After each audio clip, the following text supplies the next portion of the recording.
No fim, tá todo mundo morto.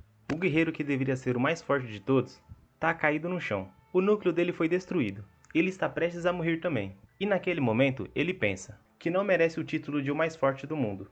E que ele quase conseguiu. Eles derrotaram todos os demônios de 7 barbatanas, mas não foi o bastante. Com o restinho de força que sobrou, ele tenta se levantar. E uma pergunta não sai de sua cabeça. Por quê? Por que existe um demônio de 8 barbatanas? Os humanos erraram. Erraram feio. Eles nunca entenderam o verdadeiro nível de poder dos demônios. E se culpando, ele admite. No fim das contas, ele não fez jus ao título que carregava. O demônio à frente dele só observa, com seus olhos amarelos, sem emoção nenhuma. O guerreiro até estranha, e se pergunta o que ele está fazendo.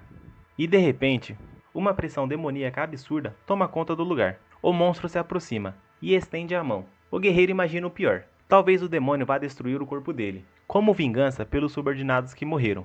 Mas agora já não importa mais. Ele fecha os olhos e aceita. Acabou. Escuridão total. Silêncio. Então é isso. É assim que a morte é. Mas do nada, uma luz começa a surgir. E vai ficando cada vez mais forte. Ele escuta vozes, gritos, gritos de saudação. O prota abre o olho. Confuso, ele tinha certeza absoluta que tinha morrido. E então, onde ele está? Tem um monte de gente ao seu redor. E olhando para as próprias mãos, ele diz que isso não parece ser um sonho. E é real demais para ser uma ilusão. Ele toca seu próprio rosto e percebe. Esse não é o seu rosto verdadeiro. E não é só isso. Cadê seus músculos? Cadê o físico que ele treinou a vida inteira? Sumiu tudo. Agora ele está num corpo magro, fraco. Uma dúvida gigante bate na mente dele. Quem é ele agora? E onde ele foi parar? A gente descobre então que ele está em um quartel, na cidade de Hélios. Na frente da galera, um cara que claramente é o instrutor começa a discursar. Ele fala que todo mundo ali precisa entender o que significa fazer o exame de guerreiro. E que um guerreiro não é apenas ser forte. Um guerreiro é proteção e esperança. O nome dele é Zhu Yaotang, líder do 3º Esquadrão. Ano 3069. 6 estrelas gigantes apareceram no céu, as estrelas do antigo rei, e trouxeram o apocalipse. Milhares de demônios saíram delas e massacraram a humanidade. Foi um caos completo. A humanidade quase foi extinta. Mas, no meio do desespero, eles encontraram uma solução: equipamentos de enxerto. Usando os núcleos internos dos próprios demônios e reciclando esse poder, por um tempo limitado, os humanos conseguiam ter a força comparável aos demônios. E foi aí que, 60 anos atrás, surgiu o maior soldado da humanidade, Aang, o homem que todos passaram a chamar de rei. Ele liderou os guerreiros do mundo inteiro e enfrentou a maior onda demoníaca da história. A batalha durou semanas, o mundo quase caiu de vez, mas no final, a humanidade venceu. Os demônios foram repelidos, e o mundo ganhou 60 anos de paz e progresso. O prota escuta tudo isso, e faz as contas. 60 anos? Então ele reencarnou 60 anos no futuro. Tang continua o discurso. Diz que naquela guerra, incontáveis guerreiros morreram, até mesmo o mais forte de todos. Dizem que ele morreu enfrentando vários demônios de alta patente, e a guerra ficou conhecida como a Batalha pelo Amanhecer, o símbolo da resistência humana, na determinação de trazer luz de volta ao mundo. Mas o prota pensa diferente. Tem algo errado nessa história. O demônio mais forte não era o de 7 barbatanas, e sim o de 8. Ele pode não ter visto perfeitamente, mas ele tem total certeza. A humanidade ainda não entende o verdadeiro nível dos demônios, nem depois de 60 anos. Tang então finaliza, cheio de orgulho, dizendo que sem os guerreiros do passado, e sem o rei, a humanidade não teria sobrevivido, e nem protegido suas terras, ou seus lares. E tudo o que existe hoje é graças a eles. Ele olha para os cadetes e pergunta se todos entenderam o que significa se tornar um guerreiro. E todo mundo responde com firmeza: sim, senhor. No fundo da formação, alguém murmura que aquilo não está certo. Tang imediatamente para o discurso. Ele olha na direção da voz, querendo saber qual cadete teve coragem de interrompê-lo. E foi o Protinha, ainda perdido nos próprios pensamentos, repetindo que nada daquilo faz sentido e que tudo estava errado. Ele nem percebe quando Tang já está na sua frente. O instrutor encara o moleque de perto, com uma aura pesada e intimidadora. Tang afirma que, pelo visto, o moleque não entende o significado de ser um guerreiro. O prota se assusta. A pressão é real. Então Tang pergunta qual é o nome dele. Por um instante, o garoto pensa que deveria dizer a verdade, que ele é Aang, que reencarnou 60 anos após a sua morte. Mas basta olhar para o próprio corpo fraco para perceber que ninguém acreditaria nisso. E antes mesmo que ele responda, Tang descobre o seu nome e fica indignado. Ele declara que aquilo é um insulto. O garoto possui o mesmo nome do maior guerreiro da humanidade, Aang. O prota se espanta. Ele realmente tem o mesmo nome da vida passada. Coincidência demais. Tang coloca a mão no ombro do garoto. Apertando forte, ele diz que o MC não passa de um idiota. e que não tem um pingo de espírito de guerreiro. E mesmo assim, ousa carregar o nome do grande herói? No instante seguinte, um soco brutal atinge o Protinha. Com o corpo leve demais, ele é lançado para longe. Voando pelo ar, Aang percebe algo preocupante. Esse novo corpo é extremamente fraco. Ele não conseguiu reagir nem a um ataque simples desse. Um outro cadete segura o garoto antes que ele role ainda mais longe. Tang vira de costas e afirma que ficará de olho nele nos próximos exames, e ordena que todos se dirijam ao campo de avaliação física. Ainda no chão, o garoto é ajudado por um cadete que se apresenta como Lan Snow, e comenta que o nome Aang é impressionante, e diz que acredita que os dois podem se dar bem dali em diante. Mas o momento é interrompido. Uma garota de cabelos longos e prateado, com um olhar frio, questiona como alguém como ele ousa usar o nome do Aang, e afirma que o Protinha não passa de um pirralho, e que ter o nome do herói não dá direito dele agir da forma que ele quiser. Essa é Sito Liu, também candidata ao exame. Com arrogância, declara que o garoto é apenas uma criança com atitudes infantis. Aang, incomodado, rebate dizendo que a atitude dela é igualmente arrogante. Ele pergunta por que ela se importa tanto com o nome dele. Snow então explica: aquela é Sito Liu, é a candidata mais aguardada pelos veteranos, e recebeu o apelido de Demônio de Sangue Frio. Ela ainda é a jovem senhora da família mais prestigiada de Helios, a nobre família Sito. Enquanto ela se afasta, o nome soa familiar na mente de Aang, mas ele não consegue se lembrar de onde. Snow ajuda Aang a se levantar, mas de repente, um flash ilumina o local. Uma garota com uma câmera acaba de tirar uma foto dos dois. Ela comenta animada que capturou um momento lindo de amizade verdadeira. Com um olhar empolgado, ela pede que eles o ignorem e continue, pois ela precisa de mais fotos. Antes que Aang perguntasse quem ela era, Snow questiona se ela realmente acabou de fotografá-los. A garota confirma animada. Aang, irritado, comenta que esse nem é o verdadeiro problema. Ela então se apresenta como Suiju Yui. Esse nome é complicado demais. Vamos chamar ela de apenas de Sui. Ainda com uma visão distorcida, ela afirma que a conexão dos dois é radiante. Aang conclui que, apesar da aparência fofa, a garota parece ser um pouco avoada. No campo de testes, Aang recupera a confiança. Mesmo naquele corpo fraco, ele ainda carrega a mentalidade do soldado mais forte da humanidade. Ele acredita que uma avaliação simples como aquela não será problema.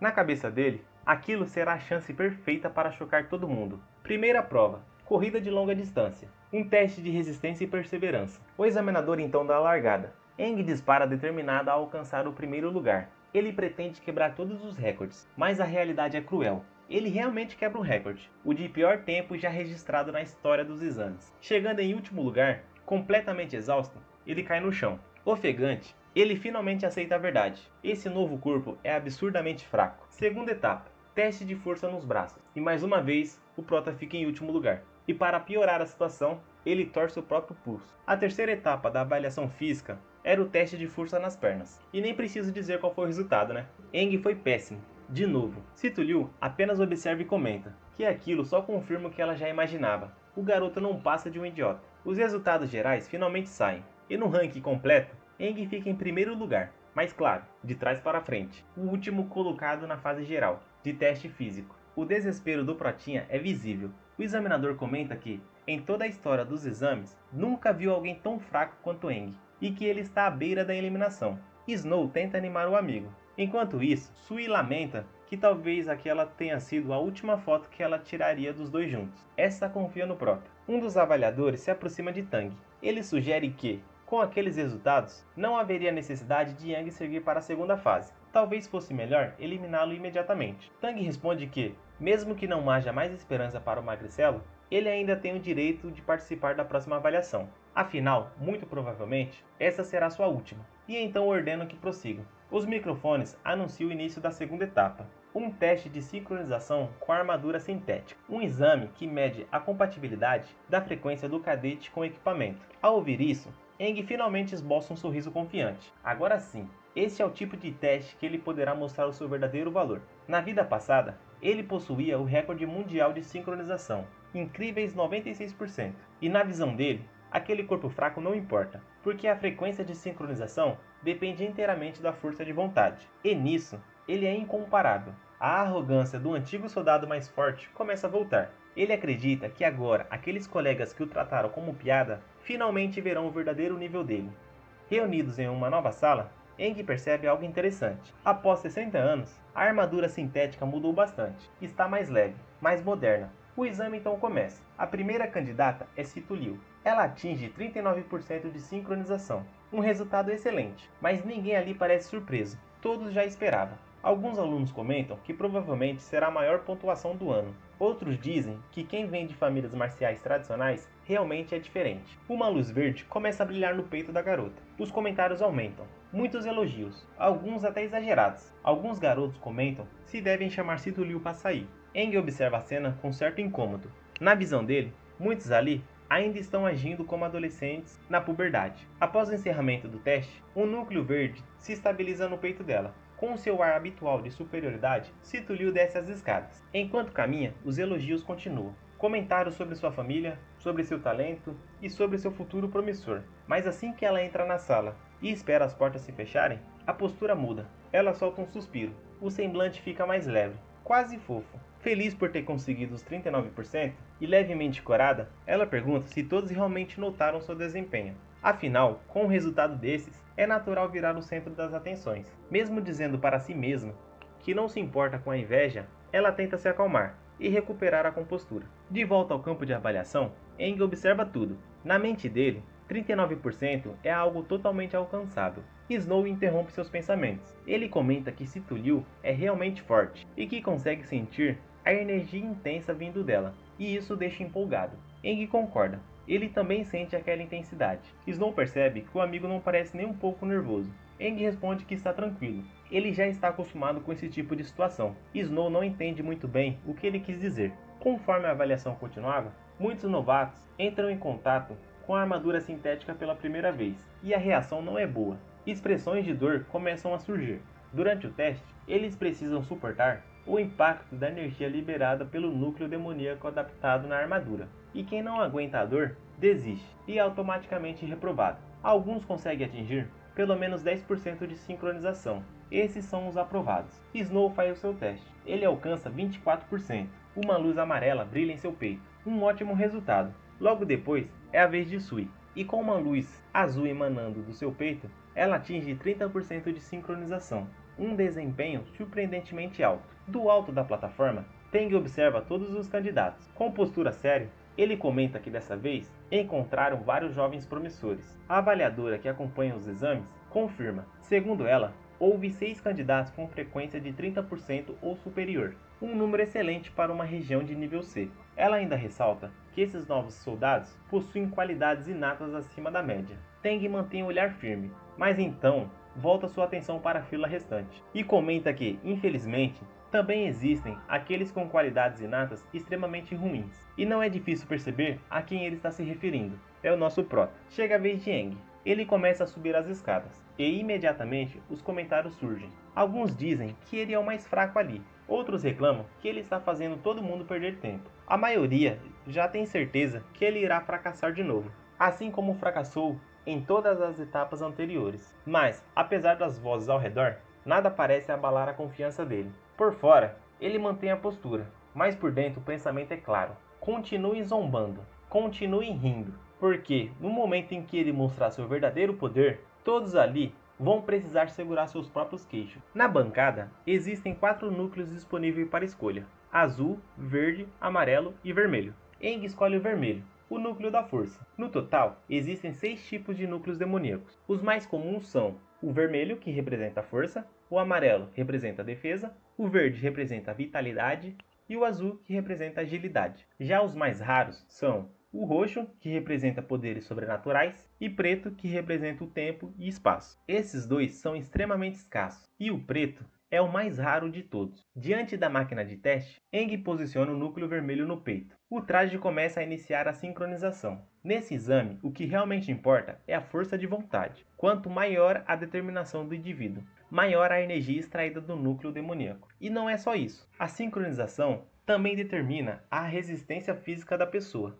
Quando o processo é concluído, o avaliador pergunta se Eng está pronto. O garoto confirma que sim. Na área de repouso, os outros candidatos observam. E então, uma luz vermelha intensa começa a surgir. Situ Liu percebe primeiro. Ela comenta que aquela força é absurda. E então nota. É Eng. O prota, determinado, decide que aquele é o momento. Agora ele vai mostrar a frequência de sincronização do soldado mais forte de todos. Snow, vendo aquela energia absurda, começa a suspeitar. Talvez Aang estivesse fingindo ser fraco o tempo todo. Só talvez. Sui continua tirando fotos, sem parar. Os examinadores se assustam. O painel marca 40% e continua subindo. Aang sorri, dizendo que 40% é fichinha. Na vida passada, ele chegou a 96%. E concentrando ainda mais força, os cabos da máquina começam a tremer. A energia explode ao redor dele. O painel marca 45%, 50%, 60% e subindo. Teng se espanta. Ele não entende o que está acontecendo.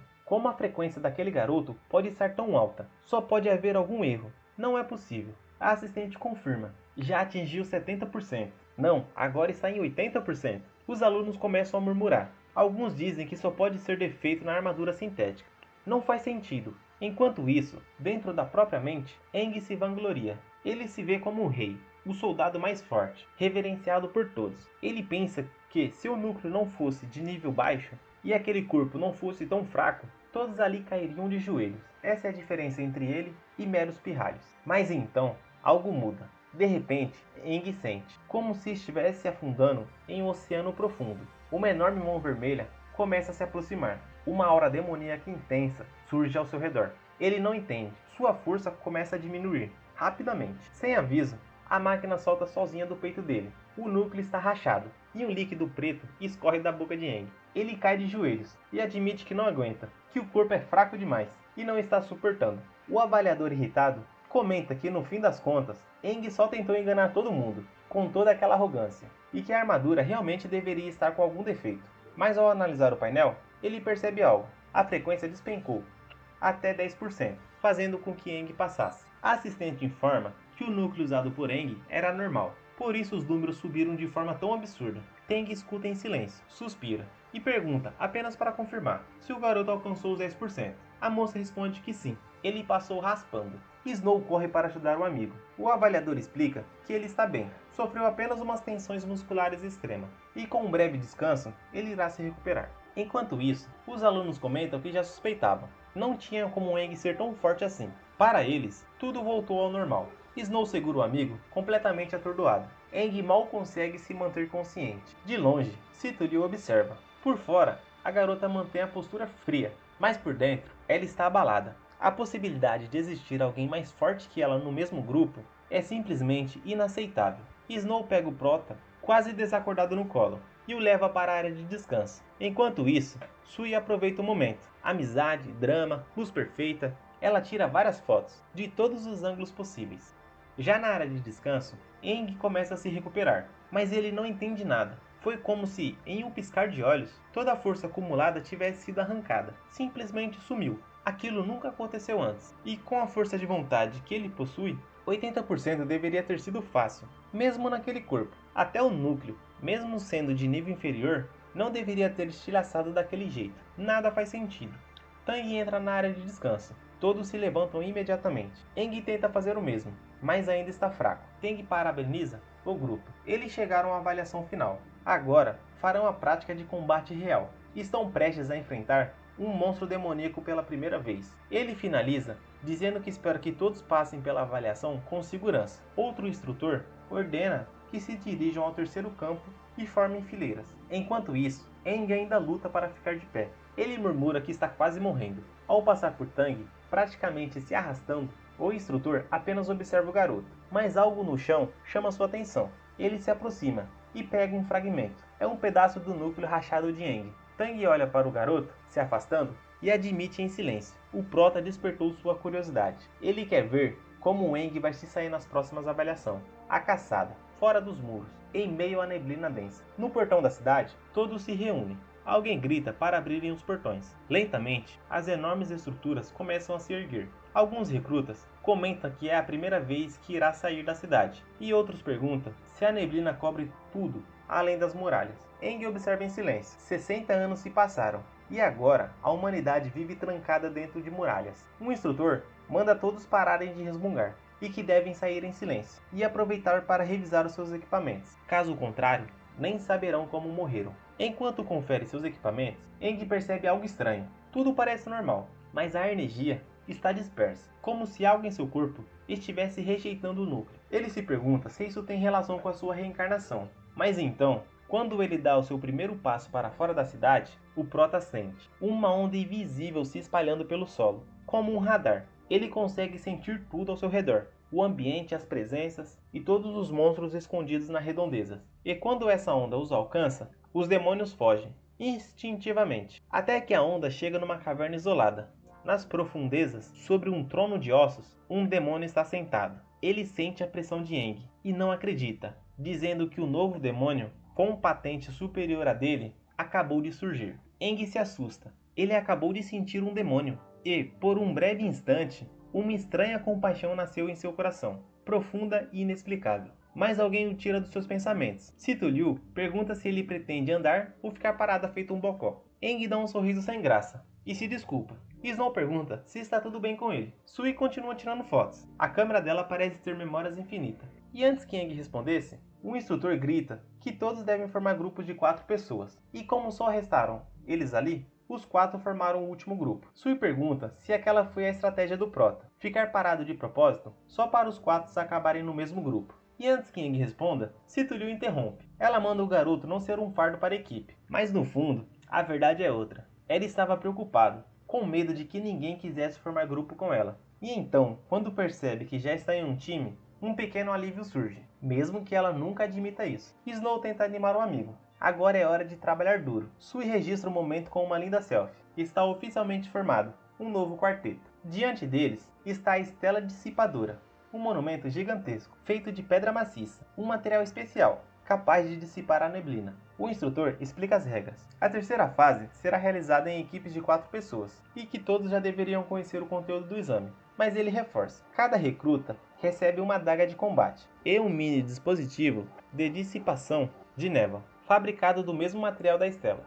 A missão é simples: entrar na neblina além da muralha, ir até a área designada, ativar o dissipador e caçar os demônios. O desempenho será avaliado com base em habilidades individuais e trabalho em equipe. Só assim será decidido quem está qualificado. O instrutor deseja boa sorte. Caçar na névoa, além dos muros, é o maior medo que um novato precisa enfrentar. Nesse mundo em volta de neblina, os futuros guerreiros precisam encarar o desconhecido. Não basta ter físico forte, nem apenas aptidão. É necessário ter mentalidade, superar o medo, abraçar a incerteza e confiar no time. Matar os demônios que surgir no campo de batalha e conquistar a primeira morte real. Só então receberão o título de guerreiro. Os exames começam, um grupo por vez.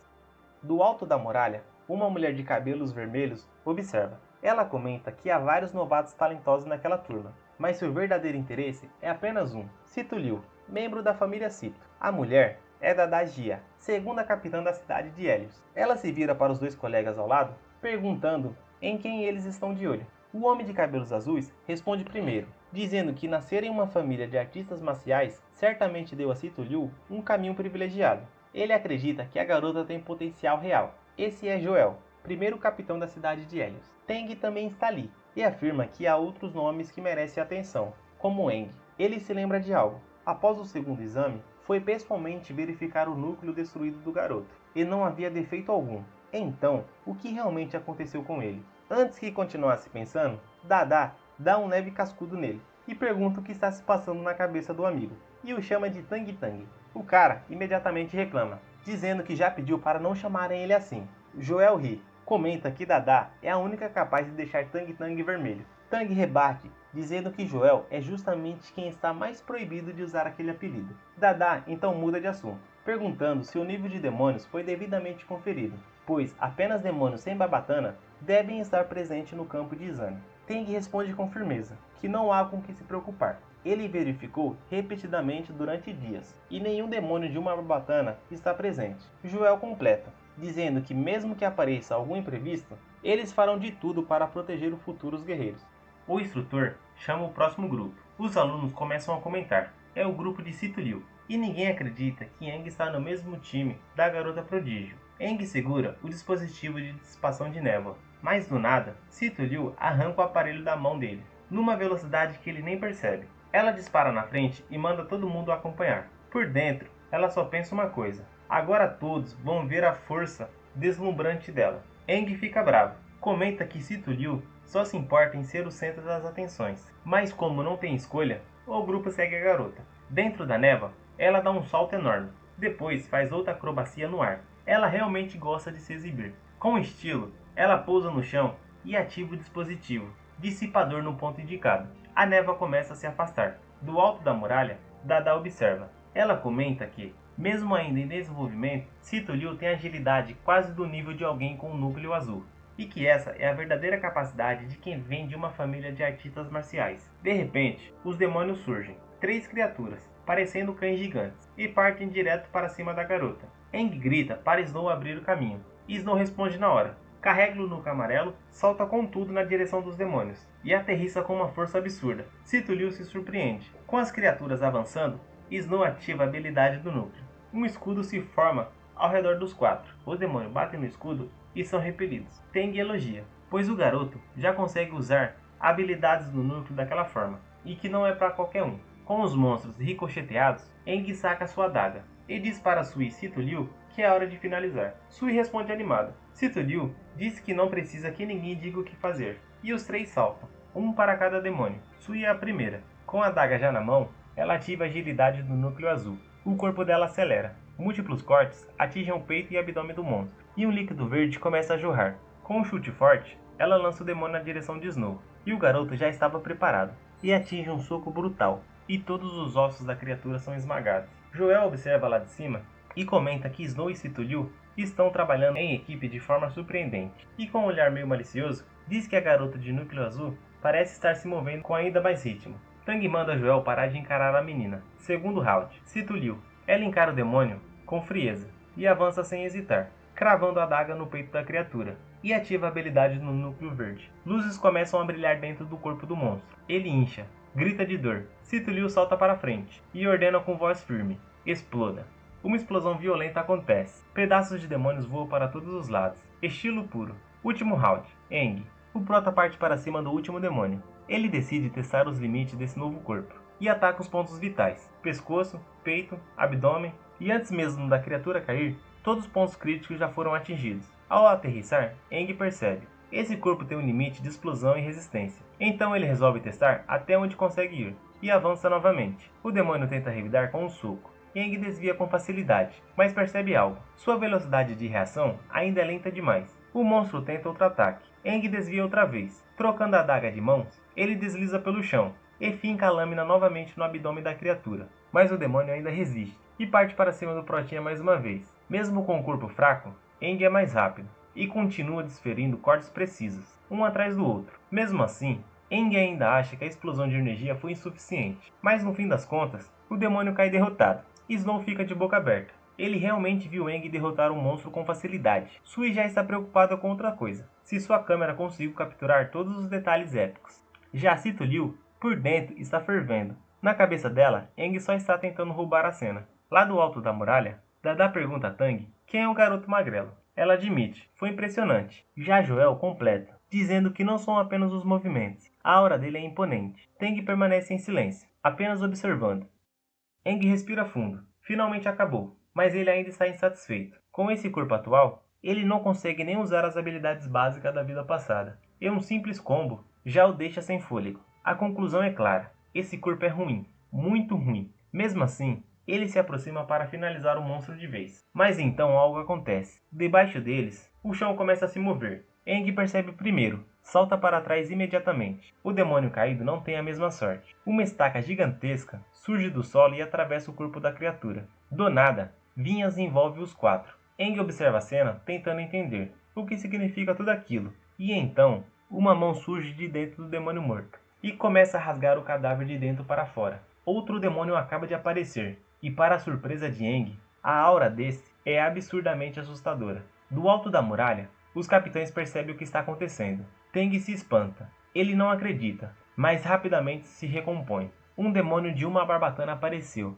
Ele grita para que todos os recrutas retornem imediatamente para a cidade. Joel e Dada saltam da muralha. Eles atingem o solo com um impacto brutal e correm em direção aos recrutas. Dada pede para que ninguém entre em pânico. Teng está ali. Ele vai lidar com a situação. Enquanto isso, o demônio encara os 4 e começa a falar. Ele diz que aquilo é muito estranho. Humanos com aura demoníaca? Aang trava. Ele nunca ouviu falar de humanos com aura demoníaca. Então, o que aquela criatura está dizendo? O demônio se aproxima e afirma que um deles possui essa aura. Ele libera uma pressão terrível. Snow, Sui e Sito Liu começam a tremer. Sito Liu admite: comparado a esse demônio de uma barbatana, os anteriores não passam de formiga. Ela sente o corpo travado, como se estivesse presa. Mal consegue piscar. A diferença de poder é absurda. Aang percebe algo pior, que com esse corpo atual, ele não tem a menor chance contra um demônio de uma barbatana. E pela primeira vez em sua vida,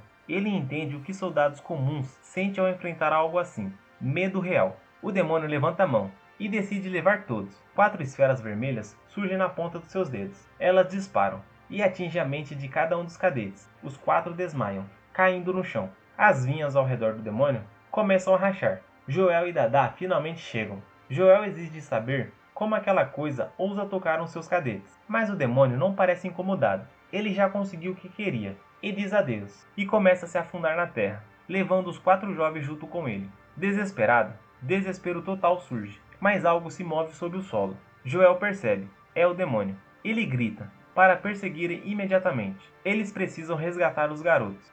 Em um ponto distante da perseguição, Dada percebe algo estranho. O rastro do demônio simplesmente termina, sem sinal de escavação, sem continuação, como se ele estivesse desaparecido no ar. Ela começa a questionar como o demônio de uma barbatana conseguiu surgir ali. Tang havia vasculhado a área todos os dias, garantindo a segurança dos recrutas. Ele nunca foi descuidado quando o assunto era proteção. Então aquilo não faz sentido. Nesse momento, Tang chega ao local, gritando pelos outros capitães. Ele pergunta onde estão as crianças, se conseguiram encontrá-las. Para ele, não é hora de parar. A perseguição precisa continuar. Mas Joel pede que Tang se acalme. A trilha acaba ali. Dada conclui que o demônio deve estar escondido no subsolo. E mais à frente, começam terras não exploradas. Avançar seria imprudente, mas Tang não está ouvindo. Uma memória invade sua mente. Um garoto gritando pelo irmão, enquanto era levado por um demônio. Com raiva, Tang golpeia o chão. Ele se culpa. Diz que tudo o que aconteceu foi porque ele não foi cuidadoso o suficiente. Joel tenta trazer o amigo de volta à razão, dizendo que primeiro eles precisam retornar à cidade, pois lá deve haver pânico espalhado, e não seria prudente que os 3 capitães permaneçam fora. Depois, ele mesmo enviará uma equipe especializada para investigar a presença de outros demônios de uma barbatana na região. Dada coloca a mão no ombro de Tang. Ela diz que o que aconteceu com as 4 crianças é algo que nenhum deles desejava, mas eles precisam se recompor por aqueles que ainda estão a salvo. Tang afasta a mão dela. Ele diz que os 2 podem voltar. Ele continuará procurando sozinho e que não precisam se preocupar. Joel tenta insistir, mas Dada o interrompe. Ela permite que Tang vá, desde que retorne antes do pôr do sol. Tang responde, ainda abalado, que voltará antes do sol se pôr, e parte sozinho. Joel comenta que não podem impedir o amigo. Afinal, o irmão de Tang foi sequestrado por demônios no passado, e desde então ele carrega essa culpa. Dada conclui que, se o irmão de Tang ainda estivesse vivo, ele teria a mesma idade daqueles cadetes. Eles fazem Tang reviver aquela dor. Enquanto isso, nas profundezas de uma caverna subterrânea, Aang começa a abrir os olhos. Ele percebe que estão no subsolo. Ao redor, Snow, Sui e Sito Liu estão amarrados a troncos. Parecem vivos, mas continuam desacordados. Antes que possa agir, uma voz aterrorizante ecoa na escuridão. Garras surgem diante dele. O demônio o observa de perto. Aang nota uma barbatana. A criatura comenta que, como esperado, o garoto acordou rápido. Ele é diferente, muito diferente, e isso o deixa curioso. E no movimento quase invisível, o demônio agarra o rosto de Aang.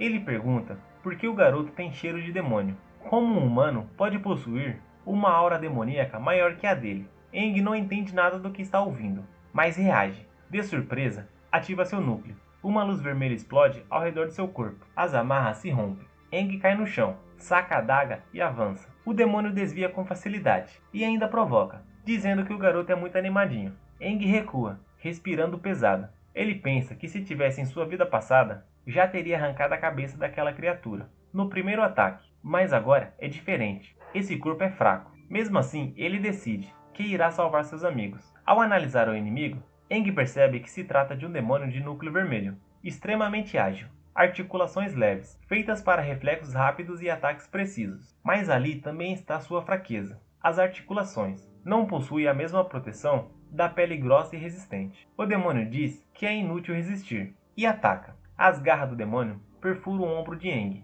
mas aquilo faz parte do plano. Eng agarra o braço da criatura e diz que infelizmente essa é a única forma de encontrar uma chance de vitória, explorando as fraquezas das articulações. Ele finca a adaga no braço do demônio e com toda a força arranca o membro fora. O demônio se surpreende e Eng declara que não deve ser menosprezado. Afinal, ele já matou muitos demônios de uma barbatana antes, e se for necessário, vai arrancar membro por membro.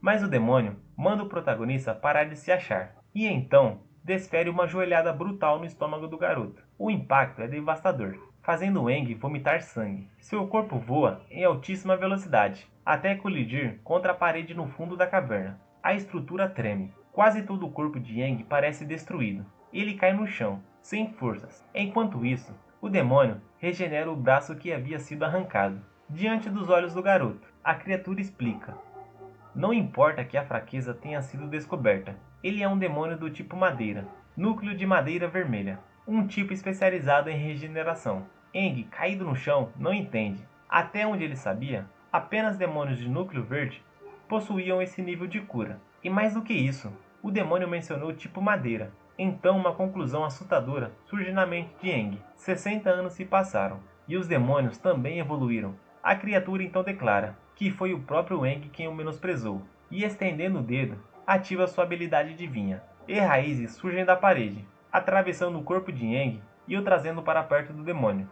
O monstro o agarra pela cabeça, mas Eng já não tem mais forças para reagir, e a criatura o solta, e diz que desistiu de tentar entendê-lo. No chão, Eng percebe a gravidade dos ferimentos. Seus órgãos foram perfurados. A dor é intensa demais. Ele mal consegue respirar. Ele não acredita. Acabou de reencarnar e já vai morrer. E pior, seus amigos também acabarão morrendo, assim como em sua vida passada, quando viu seus amigos morrerem bem diante de seus olhos. Mas ele não pode permitir que tudo termine daquele jeito. O demônio observa e pergunta se ele já morreu, chamando-o de fraco. Mas agora, a única coisa que importa para a criatura é evolução. Ele se pergunta se devorar Eng permitirá que evolua ainda mais. E então ele abre a enorme boca, pronta para engolir o garoto. Mas algo dentro de Eng desperta. Uma aura gigantesca começa a emanar de seu corpo. O demônio instintivamente recua. E uma voz ecoa, dizendo que Eng não pode morrer ali. Se ele morrer, todos os seus planos irão por água abaixo. O núcleo do garoto começa a rachar. A voz afirma que jamais imaginou que o último resquício de sua consciência seria usado daquela forma. O demônio começa a gaguejar. Ele sente uma pressão terrível está surgindo. Isso se parece com um demônio de 5 barbatanas. Não, talvez 6. Os ferimentos de Eng começam a se regenerar. A aura vermelha o envolve completamente. Suas mãos e pernas assumem um tom carmesim. Seu cabelo cresce e fica branco. E então seus olhos se abrem. Uma explosão colossal acontece dentro da caverna. A onda de aura é tão intensa que os demônios ao redor são atingidos e, sem chance de fuga, são completamente obliterados, sem deixar sequer vestígios. Um ser absurdamente poderoso surgiu, e ele encara o demônio de uma barbatana e se apresenta. Diz ser o único demônio de 8 barbatanas existente, a existência mais poderosa, o demônio carmesim, o rei dos demônios. A criatura treme, não entende. Como assim 8 barbatanas? E com apenas uma palavra, o demônio carmesim ordena: ajoelhe-se. E o monstro obedece imediatamente, sem resistência. Então o novo ser ordena que ele repita o seu nome. E o monstro tremendo declara: aí está, o rei das barbatanas, o rei carmesim. Ainda no meio da névoa, em uma região completamente abandonada, sem nenhum ser humano por perto, Teng continua procurando pelas crianças, determinado. Ele não deixa nada atrapalhar sua busca, nem mesmo os monstros no caminho. Com velocidade absurda e força esmagadora, ele derrota tudo que aparece pela frente, um por um. Cada lugar por onde ele passa é completamente limpo de demônios. Depois de vasculhar mais uma área, Teng respira fundo. Ele comenta que já encontrou 2 demônios de 2 barbatanas, mas nenhum sinal das crianças. Mesmo assim, ele não pode parar. Ainda existe um fio de esperança, e ele jura, antes do sol se pôr, vai encontrar aquelas crianças. Mas de repente, algo acontece. Uma energia aterrorizante surge ao longe. Uma onda gigantesca de poder se espalha pela região e alcança Teng. Ele para imediatamente, confuso. Teng não entende que tipo de energia é aquela, mas uma coisa ele sente. Ele precisa ir verificar, porque talvez, só talvez, as crianças estejam lá. Enquanto isso, de volta à caverna, o demônio de uma barbatana continua ajoelhado, tremendo, diante do rei Carmesim. O rei se aproxima lentamente e comenta algo curioso. Ele diz que jamais imaginaria que os céus continuariam os mesmos, mesmo depois de seu longo sono. Com um olhar de superioridade, ele faz uma pergunta ao demônio menor. Quer saber se, desde que ele desapareceu, os senhores demônios ainda são os mesmos 5 de antes? O monstro se curva ainda mais. Gaguejando de medo, ele confirma, dizendo que os 5 ainda estão no topo da hierarquia. O rei Carmesim solta um sorriso de canto e comenta que, pelo visto, eles estão vivendo muito pacificamente juntos. Então seu sorriso muda, fica cruel. Sua aura aumenta ainda mais, e ele conclui que aqueles 5 reis provavelmente esqueceram o que fizeram com ele há 60 anos. Mas logo ele se acalma e começa a explicar algo importante. Ele escolheu aquele corpo como seu receptáculo porque aquele soldado humano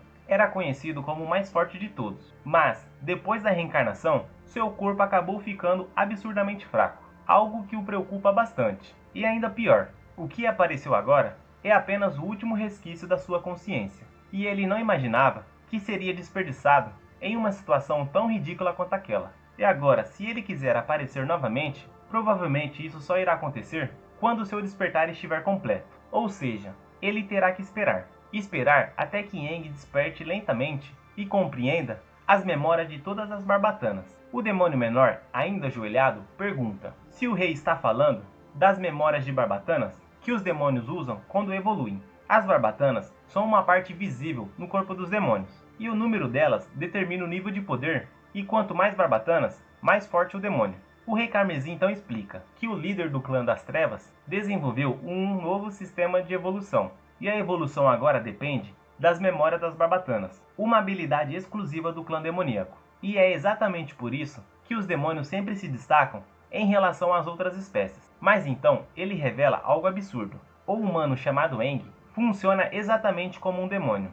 A diferença está no método da evolução. Os demônios precisam devorar alguém do mesmo nível e da mesma espécie para evoluir, mas Aang só precisa devorar demônios mais fortes que ele. Assim, ele absorve as memórias das barbatanas e evolui. Esse foi o presente que o rei Carmesim deixou para Aang. O demônio menor começa a tremer de empolgação. Tentando agradar o rei, ele diz que irá servi-lo, que fará qualquer coisa para apoiar o grande rei Carmesim. Ele pode até se tornar seu braço direito e também o esquerdo, até o dia do seu despertar completo. Mas era óbvio, aquele demônio não viveria por muito tempo. Com apenas um movimento, o rei Carmesim arranca a cabeça do monstro, sem esforço algum. Então ele comenta friamente que aquele demônio não era digno de ajudá-lo em seus planos, e o único valor que ele tinha era servir de ferramenta para ajudar o guerreiro Aang a despertar a memória da primeira barbatana. O rei então pega o núcleo do demônio morto e extrai dele o DNA demoníaco. Observando aquilo, ele conclui: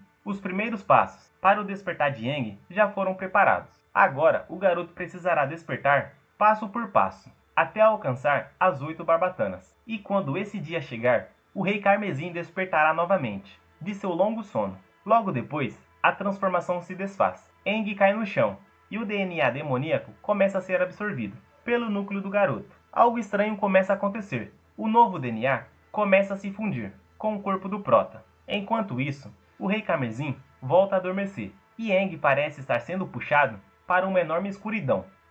Então, uma lembrança surge. Momentos antes de sua primeira morte, alguém está caído no chão, gravemente ferido. Essa pessoa diz que Aang é o mais forte, mas mesmo assim, o soldado está com medo. Ele não quer morrer, porque alguém ainda está esperando que ele volte. E mesmo sem forças, Aang responde. Ele diz que não vai deixar seu amigo morrer ali. Ele vai salvar todo mundo. Mas o amigo segura sua mão e diz que isso é mentira. Afinal, eles já estão mortos. E com o rosto completamente desfigurado, o amigo encara Aang e diz que não é justo Aang ser o único que ainda está vivo. Nesse momento, o prota desperta. Assustado, respirando pesado, ele olha ao redor. Aliviado, tudo aquilo foi apenas um sonho. Aquelas não eram memórias dele. Mas antes que ele pudesse pensar mais, alguém entra no quarto, chamando por ele. São seus amigos. Snow e Sui estão felizes por ver que o prota finalmente acordou, enquanto Sito Liu continua com a mesma expressão de sempre.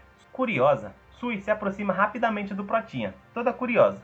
O prota até fica um pouco incomodado com a proximidade. Então a garota pergunta: por que a mecha do cabelo de Aang mudou de cor? Será que o sequestro do demônio causou aquilo? Aang fica meio confuso e responde que não faz ideia do que ela está falando, mas logo pergunta se os três estão bem, porque até onde ele se lembra, os 4 foram levados para a caverna de um demônio, de uma barbatana. Nesse momento, a cortina do quarto se abre e Teng aparece. Ele comenta que parece que Aang começou a se lembrar de algo. E ali no quarto, além de Teng, também estão Joel e Dada. Os três querem saber exatamente o que aconteceu na caverna. Confuso, Aang pergunta por que eles estão ali.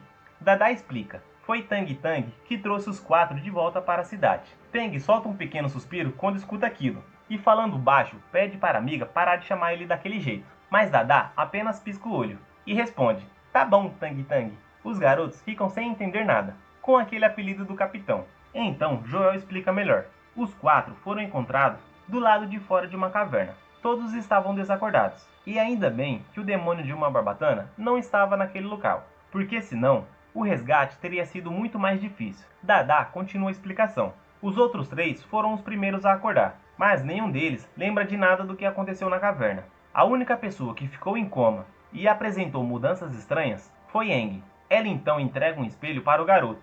Quando Aang olha, percebe as novas mechas brancas em seu cabelo. Agora ele entende o que Sui quis dizer, mas por dentro ele está completamente confuso. Tudo está diferente desde que ele reencarnou. E sobre a caverna, ele só se lembra de ter perdido a consciência depois de ter sido atacado. E depois disso, ele não tem certeza do que aconteceu. Por um momento, o prota pensa se deveria contar toda a verdade, inclusive o fato de que ele é um reencarnado. Mas logo percebe que isso seria uma péssima ideia. Provavelmente ninguém acreditaria. Na verdade, nem ele mesmo tem certeza do que realmente aconteceu. Então, ele decide uma coisa: vai assumir completamente a identidade do Aang atual e esclarecer a situação. Então ele começa a explicar, dizendo que se lembra vagamente de ter acordado por um instante, e foi assim que percebeu que estavam dentro de uma caverna, mas logo depois desmaiou novamente, e só acordou agora, no hospital. Teng observa o garoto em silêncio, pensativo. Ele se pergunta se Aang realmente ficou inconsciente todo esse tempo, ou se ele está pensando demais nisso, porque algo que Aang encontrou na caverna não faz sentido. Aquilo era sangue demoníaco. E a pergunta que não sai da cabeça dele é: o que poderia ter causado aquilo? Joel puxa um banquinho e se senta perto de Aang. Com um tom curioso,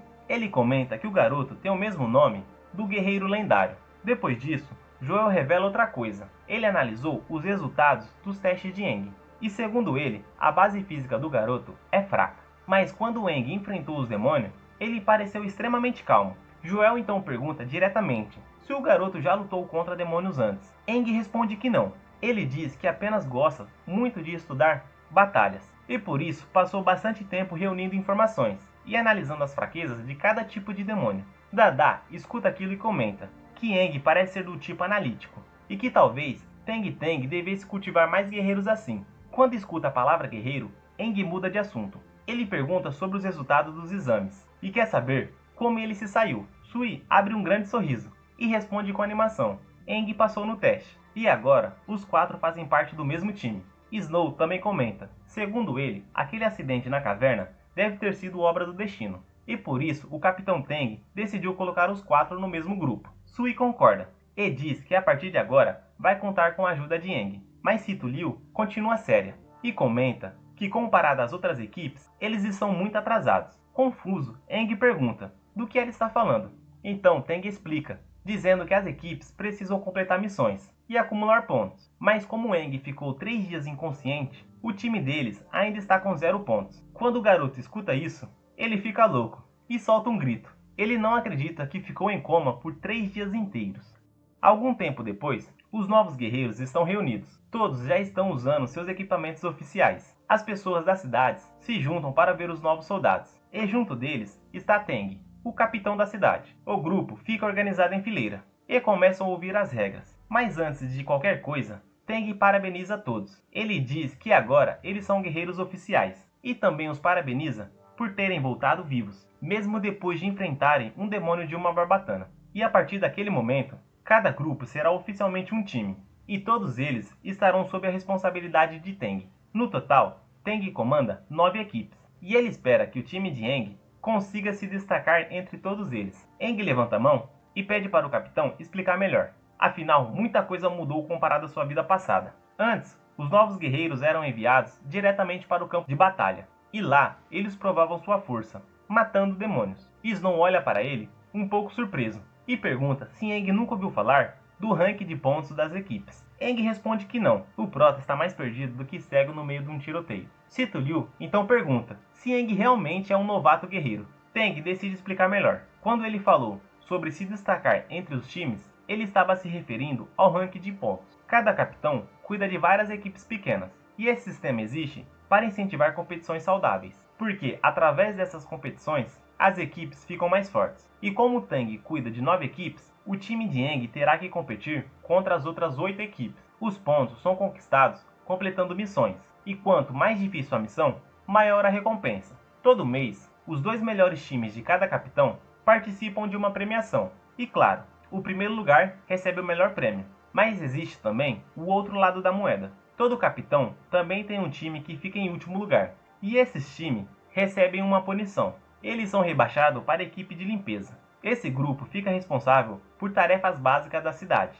e só pode voltar ao ranking no próximo mês, quando o próximo time fica em último lugar no mês seguinte. Quando escuta isso, Aang percebe uma coisa curiosa. Então é por isso que a cidade é tão limpa. Tang encerra as explicações. Essas são as regras para todos os guerreiros, porque sem competição não existe progresso. E enquanto isso, os demônios continuam evoluindo. Por isso, como guerreiros, eles não podem se dar o luxo de relaxar. Depois disso, Tang toma uma decisão. Como Sito Liu foi quem obteve a maior pontuação dos testes, ela será a líder da equipe. Tang então pergunta se todos estão de acordo.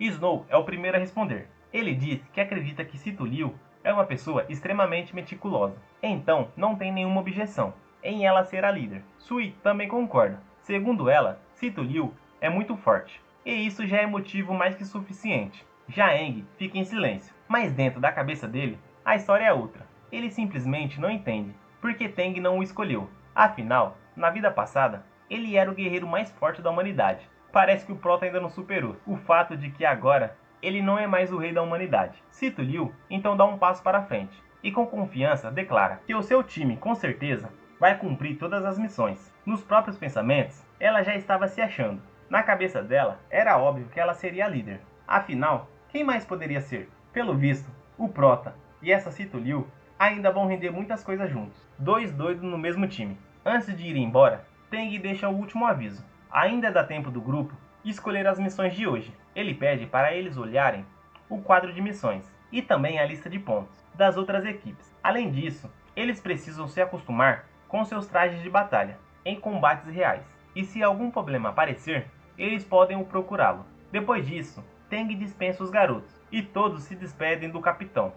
Agora, oficialmente líder, Sito Liu assume o comando. Ela diz que primeiro precisam olhar o quadro de missões. Afinal, eles já estão 3 dias atrasados, comparado aos outros times. E se quiserem alcançar os demais, terão que se esforçar muito mais. Mas de repente, Sui grita. Ela pede para Sito Liu esperar. Existe algo mais importante, que eles precisam fazer primeiro. Sito Liu para na hora e pergunta o que seria. Dentro da cabeça dela, o desespero começa. Ela fica pensando se esqueceu de alguma coisa importante, e já imagina que sua reputação de líder está indo por água abaixo. Mas então, Sui revela o grande motivo. Eles precisam tirar a primeira foto oficial da equipe. Sito Liu apenas encara a garota, mas Sui não tem culpa. Ela simplesmente ama registrar todos os momentos. Um brinde a todos os fotógrafos. Aang até sorri e comenta que talvez fazer parte de uma equipe pequena não seja tão ruim assim. E ali, mais uma foto é tirada. Agora, a primeira missão do time também fica registrada. Enquanto isso, lá do alto da cidade, os 3 capitães observam. Tang, Joel e Dada estão reunidos. Tang pergunta o que os amigos acham da situação. Dada comenta algo curioso. Segundo Tang, os demônios sem barbatanas, perto da caverna, simplesmente explodiram. Tang confirma que sim. Ele encontrou sangue demoníaco desconhecido espalhado por todo lugar. Joel então pergunta se Tang está sugerindo que aquelas 4 crianças fizeram aquilo. Tang responde que suspeita apenas de Aang. O motivo? O olfato dele é extremamente sensível, e existe um cheiro em Aang, um cheiro muito familiar, mas que ele simplesmente não consegue lembrar de onde. Dada então pula no pescoço do amigo e diz que Teng Teng está pensando demais. O importante é que as crianças voltaram vivas. E ela ainda provoca, dizendo para Tang cuidar bem daquele time e não deixar que eles percam para as equipes dela. Tang suspira e diz que está falando sério. Ele pede para Dada parar de tratar aquilo como brincadeira. Joel também se manifesta. Ele diz que ficará de olho em Aang e se notar qualquer coisa suspeita, vai avisar imediatamente. Enquanto isso, no centro da cidade, o time de Aang está diante do quadro de missões. Aang observa com atenção e percebe algo interessante. Ainda existem 3 missões de nível A disponíveis. Cada uma delas vale até 10 pontos. Snow explica que missões de nível A são as mais difíceis, que eles podem aceitar até o momento. Sui completa, dizendo que essas 3 missões ainda estão no quadro porque provavelmente são as mais perigosas de todo o rank A. Enquanto os dois falam, Sito Liu apenas observa em silêncio, pensando em algo. Snow continua explicando que missões de nível B dão cerca de 6 pontos, e missões de nível C apenas 3 pontos, mas as de nível A, com seus 10 pontos, são extremamente tentadoras. O problema é que missões de nível B e C são muito mais seguras, e missões de nível A normalmente terminam com muitas baixas. Mesmo assim, Sito Liu começa a caminhar em direção ao quadro, e sem hesitar, ela pega as 3 missões de nível A e declara: se essas missões são mesmo tão perigosas, então eles devem pegar as 3, porque se querem alcançar os outros times, eles não têm escolha, precisam ir com tudo. Correndo pela selva, o grupo avança tentando completar todas as missões. Aang ativa seu traje, e no mesmo instante, nano-asas surgem em suas costas. A tecnologia aumenta drasticamente sua mobilidade. Aproveitando isso, ele dispara em alta velocidade pela floresta e se apoia em uma grande rocha. Mas então, Aang percebe algo curioso. Se ele imaginar uma arma, as nano-asas simplesmente se desfazem e se transformam em uma faca. O prota fica impressionado. O avanço tecnológico daquele mundo é absurdo. Esses nano-equipamentos são extremamente úteis em combate. Enquanto isso, o grupo permanece escondido atrás da rocha. Sito Liu olha para todos e pergunta se estão prontos. Todos respondem que sim. O alvo deles são 2 demônios sem barbatanas. Então Sito Liu dá a ordem. Eles precisam eliminar os 2 demônios ao mesmo tempo, sem erros. Ela manda todos avançarem e seguirem com o plano. E imediatamente, o time parte para o ataque. Os demônios percebem a presença humana e começam a rosnar. Logo depois, também avançam para o ataque. Mas Sito Liu lembra a todos. Eles ainda têm 3 missões de rank A para concluir. Então não podem perder tempo. Precisam terminar tudo o mais rápido possível. Snow é o primeiro a agir. Seu objetivo é bloquear o campo de visão dos inimigos. Ele pisa forte no chão e empurra a terra com enorme força. Uma grande parede de rocha se levanta. Os demônios ficam completamente confusos, e sua visão do campo de batalha é bloqueado com sucesso. Agora entra a segunda parte do plano. Sito Liu quer que Aang e Sui incapacitem os monstros, e então eles surgem de repente, com velocidade e precisão. Os dois avançam contra os demônios e desferem cortes perfeitos. Os golpes atingem pontos estratégicos. Os demônios são imediatamente incapacitados, caindo de joelhos. Snow já estava esperando por isso. Ele prepara o próximo ataque. Com toda a força nos punhos, o garoto dispara 2 ganchos brutais, direto no queixo dos demônios. O impacto é devastador. As mandíbulas são destruídas e os monstros são lançados para o alto. Mas lá em cima, alguém já estava esperando. Sito Liu. A garota planeja finalizar tudo com estilo. E então, ela dispara como um raio verde. Em pleno ar, ela atinge os 2 demônios. E com um movimento perfeito, ativa sua habilidade, Tratamento de Sobrecarga. Os corpos dos demônios começam a inchar e brilhar em verde intenso, e uma enorme explosão toma conta do local. Quando a poeira se abaixa, os demônios já não existem mais. Sito Liu pousa com um sorriso. Sua apresentação foi simplesmente esplêndida. O tempo passa, e no final da tarde, Sui verifica o dispositivo. Ela anuncia que a névoa foi dissipada. O aparelho foi instalado e está estável. Snow está suando, mas aliviado. Ele comenta que aquela missão foi muito mais difícil do que a que eles fizeram durante os exames, mas ele já esperava. Afinal, essa era uma missão de rank A. Era natural demorar tanto. Enquanto conversam, Sui cutuca os restos de um demônio, usando um galho. De repente, ela encontra algo, um núcleo vermelho. A garota fica super animada. Sito Liu então parabeniza a todos. Eles fizeram um excelente trabalho e receberam 10 pontos pela missão.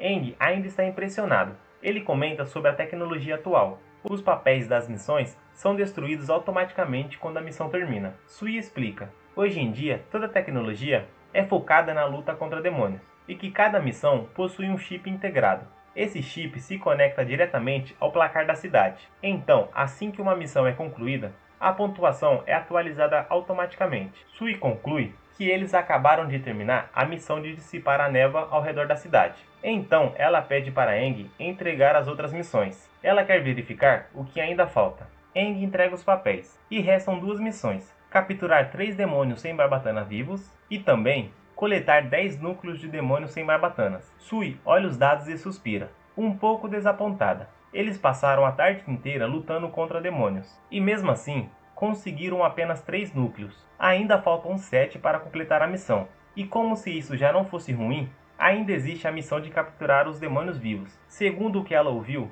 essas são as missões mais difíceis. Snow sorri, mas assume a realidade. Não vai ser fácil. Afinal, enquanto eles lutam para completar as missões, as outras equipes também estão correndo atrás de pontos. E se querem subir no ranking, eles terão que se superar. Sito Liu chama a atenção de todos. Ela diz que tem um plano e começa a explicar. O objetivo é simples. Eles vão concluir as 2 missões restantes de rank A e depois disso, continuar pegando ainda mais missões de rank A, até alcançar direto o topo do ranking. Snow fica impressionado. Ele elogia a garota.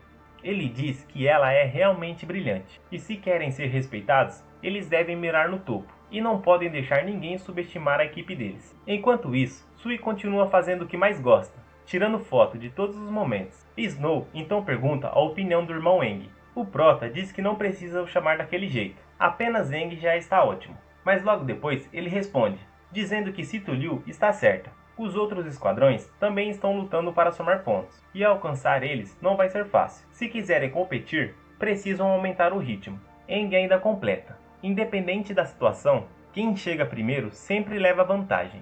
E se ficarem ali apenas assistindo, não vão conseguir nada. Mas dentro da cabeça dele, um pensamento diferente surge. Ele acredita que o seu coração já estava cheio de cicatrizes, depois de viver mais de meio século em 2 vidas diferentes. Mas, depois de passar um tempo com seus novos companheiros, ele percebe algo. Uma pequena parte da paixão da juventude voltou. Ele até admite, a teimosia da juventude realmente deixa as pessoas mais cheias de energia. Animado, Aang levanta a voz e diz para todos que eles precisam terminar as missões antes do pôr do sol. O grupo inteiro se empolga, mas Sito Liu fica desesperada. Afinal, era ela quem deveria dizer essas frases de efeito. Algumas horas se passam. Snow está em cima de um demônio, amarrando a boca do monstro. Com alívio, ele diz que finalmente conseguiram. Com isso, eles conseguiram capturar os 3 demônios vivos. Sito Liu comenta que isso foi sorte, porque os tranquilizantes acabaram. Cada equipe recebeu apenas algumas balas especiais, e ela já usou todas. A garota então olha para Aang e percebe algo. Ele está perdidinho no rolê, não faz ideia do que está acontecendo. Suspirando, ela pergunta se Aang realmente precisa de explicações para tudo.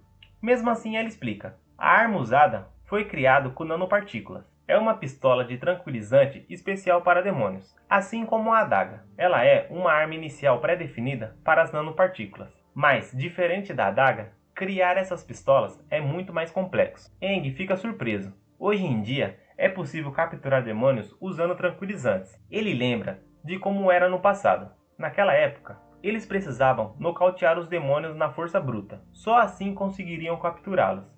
Mas os pesquisadores sempre reclamavam, porque esse método causava danos permanentes no cérebro dos demônios. Snow suspira aliviado. Ainda bem que conseguiram capturar os 3 demônios, antes que as balas acabassem. Mas para conseguir isso, eles tiveram que matar muitos outros demônios. Definitivamente, essa missão foi difícil. Sui então lembra de uma regra importante. Todos os guerreiros precisam retornar para a cidade antes do pôr do sol. Essa é uma regra de ferro, e quem chegar atrasado sofrerá consequências bem sérias. Mas como eles já terminaram, está na hora de voltar para casa. Ao ouvir isso, Aang fica pensativo. Ele nem sabe se o seu eu atual possui uma casa naquela vida. Sito Liu também comenta que precisa voltar. Ela deve retornar ao dojo da família. Antes disso, ela precisa apenas enviar as coordenadas usando o sistema de localização. Assim, os pesquisadores podem recuperar os 3 demônios capturados, e a missão será oficialmente concluída. Mas então, Aang sente algo estranho. Ele pergunta se os amigos também estão sentindo